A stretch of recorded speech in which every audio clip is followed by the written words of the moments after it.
बघा, जेवणाच्या ताटामध्ये जर भरपूर पदार्थ असतील तर जेवणासाठी वेळ लागतो. नगरे बाबा, जेवणाच्या ताटामध्ये जर भरपूर पदार्थ असतील नाना तर जेवणासाठी काय वेळ लागतो? वेळ लागतो. माणसं म्हणतात जेवू द्याले पदार्थ असल्यामुळे वेळ लागणार. तसं कलाकार चांगले असले की कीर्तनात सुद्धा वेळ लागतो ना. आणि कीर्तनाचा असे कलाकार असले की मग कीर्तन करायला वाटते 1.5 तासात आपलं. अतिशय सुंदर आमचे महाराज. ही खरंच आपली ही ज्ञानोबाची सेवा आहे महाराज. आणि एका जन्माची सेवा नाही बरं का, ही जन्मोजन्मी आम्ही बहुपुण्य केली. असं वाटतंय का एका जन्मात पकवाज वाजवला लगेच आला महाराज? नाही. मला असं वाटतं यांच्याकडे जर ताल नसता तर आयुष्यभर जरी पकवाज वाजवला असता तरी पकवाज आला नसता. किती सुंदर ताल आहे त्यांचा. ताल आहे म्हणून तुमची चाल आहे महाराज. त्याचा जर ताल नसता तर तुमची संपूर्ण गेली असती. ऐकायला अतिशय सुंदर तालामध्ये महाराजांसाठी एकदा टाळी वाजवतो. आणि दोन्ही आमची गायनाची आहे मंडळी बरं का. महाराज रामायणाचे अतिशय गोड, मला पोषक असं तुम्ही गायलं. आणि खरं मला वाटते आतापर्यंत आपण 5 स्टार 6 स्टार अशी नावं हॉटेलची वाचत आलो, पण मला असं वाटते 8 स्टार म्हणजे महाराष्ट्रामध्ये ज्या काही टॉप 10 मध्ये साऊंड सिस्टम आहे त्या साऊंड सिस्टम मध्ये एक अतिशय सुंदर कीर्तनकाराला काय पाहिजे, कोणतं बटन कीर्तनकाराचं किती म्हणजे मशीनचं कीर्तनकाराचं मशीनचं कोणतं किती बटन फिरवावं लागतं.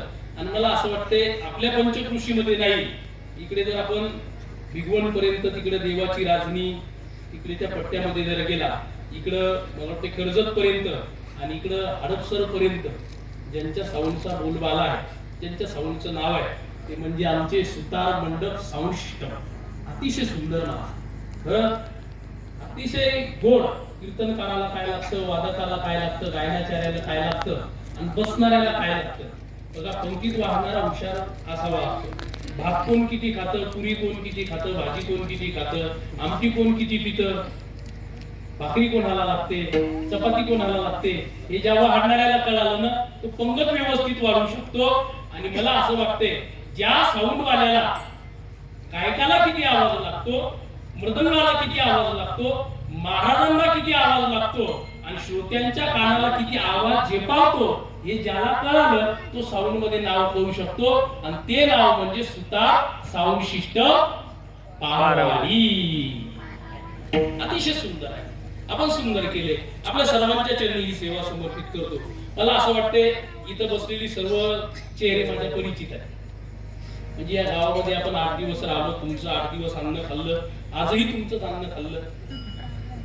गावातले अनेक चेहरे हे. आणि बघा, आमची मुक्ताबाई, जनाबाई आणि मीराबाई हे 3 राहिले ना. मुक्ताबाई, जनाबाई आणि मीराबाई. तुमचे नाव काय? मुक्ताबाई, जनाबाई, मीराबाई हेच नाव आहे तुमचे. नाव बदलू नका आता. हे मी नाव ठेवलं. आता नाव बदलायचं नाही. घरी गेल्यानंतर जर नावाने कोणी आवाज दिला घरच्या तर म्हणायचं नाही आजपासून मला मुक्ताई म्हणायचं, आजपासून मला जनाई म्हणायचं. तू काय म्हणायचं? आजपासून मला मीराबाई म्हणायचं. अतिशय सुंदर आपण नियोजन केलं. पुनश्च एकदा आपल्या सर्वांच्या सेवा समर्पित करतो. जितनी मेहरबानी आपने की उतनी मेरी औकात नहीं, ये तो कृपा है जयराम महाराज की, वरना मुझमें ऐसी कोई बात नहीं. माझ्यासोबत आलेले हरिभक्त परायण विठ्ठल महाराज ढेंगळे हिंगोलीकर अतिशय सुंदर कीर्तनकार. महाराजांचा पाठही चांगला आहे, पण एवढ्या मोठ्या मनाने महाराज या ठिकाणी बसले. नाना सर्व आहे. आता सर्वांच्या चरणी ही सेवा समर्पित करतो आणि याच ठिकाणी थांबतो. ज्ञानेश्वर